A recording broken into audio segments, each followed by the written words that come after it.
are a month late and we have 350 tons of cargo to unload. This is still summer, but temperatures are already low, and we fear that if they drop much further, the sea may begin to freeze. Machines must be unloaded as soon as possible. Our snowcat, tractors and weasels can clear the other stores to a transit dump as far back from the edge as time allows. For the nearer the edge, the greater the risk of ice cracking and floating away. We have won a foothold on Antarctica. To maintain it involves thousands of separate items. 55 tons of oil, 25 tons of coal, timber for hut and garage, a picture of the Queen, equipment for a radio and met station, 20 cases of Jamaica rum, a box of daffodil and hyacinth bulbs. For in a place like this, where all we have is what we bring, these crates and drums will be the very source of 8 men's power to exist.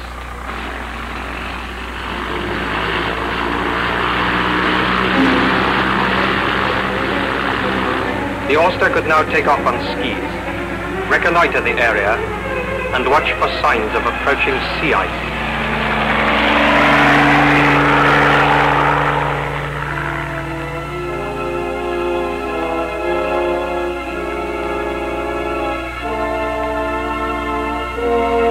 The Aran was lying in a narrow ribbon of water between the sea ice and the coast. Inwards we had driven a track across the fringe of bay ice to a transit dump at the bottom of the sloping shelf. And 2 miles back from the shelf were the beginnings of a base we would call Shackleton. Black dots in a universe of snow. And for the men who will work here, the bare shelter of tents and an empty tractor crate. Antarctica, the home of the blizzard.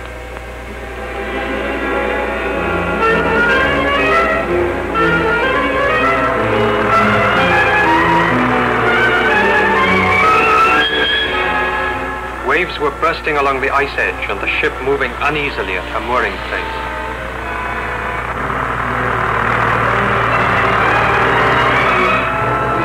That day, our third, the blizzard tore the Theron from her moorings.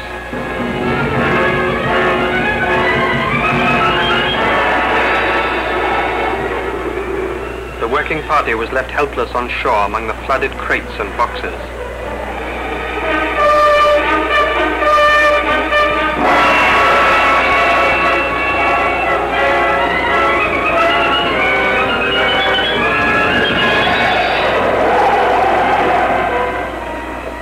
Driven downwind, loose ice was piling up between the ship and the shore.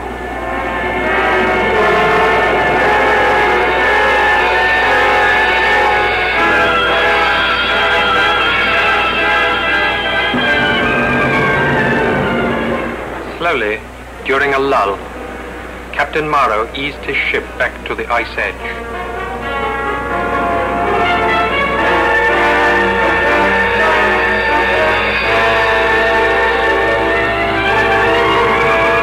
The storm lasted 24 hours.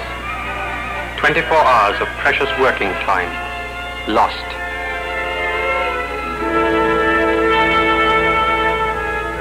But work went on again. By the 5th day, all cargo was unloaded. But the long drag from the transit dump up to the campsite itself was only beginning. Now, though the weather remained clear, the temperature began to drop.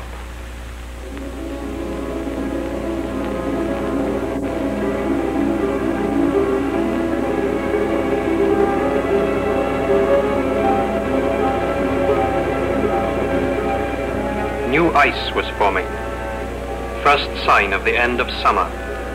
And as we pressed forward into our 8th day of work, the wind swung to the north.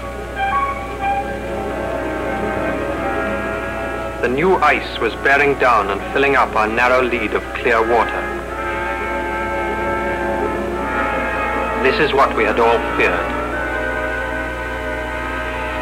Captain Morrow and Dr. Fuchs have no choice. We must sail at once.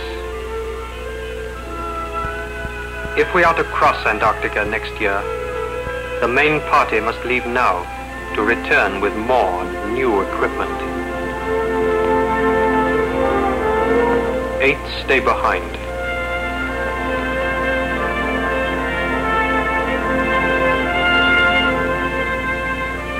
The 8 whose work this year will pave the way for the main expedition in the 2 years to come. We have worked together as one team. Suddenly, we are 2.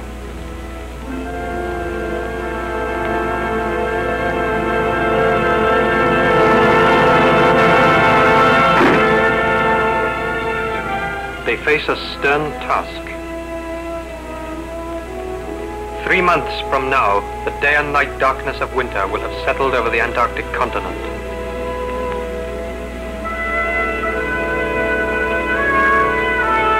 The Weddell Sea is closing, and there is a long and lonely winter before the ice opens, and we return to Shackleton for what has been called the last great journey in the world, the journey across Antarctica.